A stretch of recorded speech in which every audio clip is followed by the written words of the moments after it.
I'm Robert Van der Noort. In my previous life I was an archaeologist and I'm now the Vice-Chancellor of the University of Reading.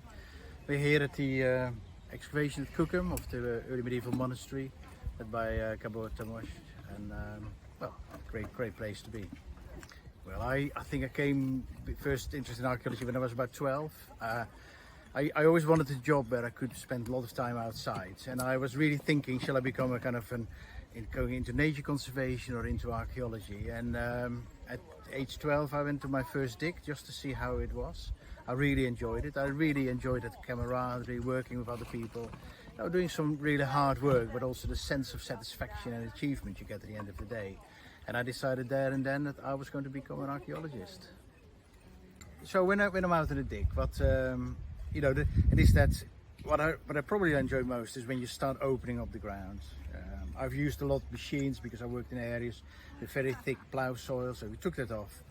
And it is that, when that moment you realize that all your ideas and theories are actually correct, and you can start seeing the post holes appearing, the ditches appearing, and then there is that slow process of unraveling. But sometimes working with those machines and seeing the big structures coming out, that can't beat that feeling at all. In my past I've done lots of archaeological field schools, and what you see is how students for the first time often come together to work in teams with very clear objectives, and by doing that, there are so many skills you can help students understand that they need for the world of work. It's teamwork itself. How do you make sure that the team has the best output rather than just yourself? Just thinking about timing, getting up early, pacing yourself, making sure you look after yourself, because the conditions can be really quite hard. But really it is that sense of belonging when you work together towards a common goal. That is something that most people only get in work. And an archaeological field school is the first time many students will think about that.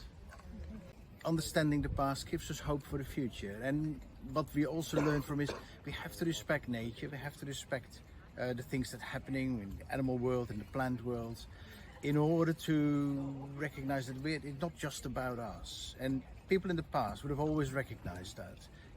They were dependent and interdependent on everything around them. And if archaeology can do one thing, and it's just telling people to be a bit kinder to the world around them, but also have hope for the future, we have done our job very well.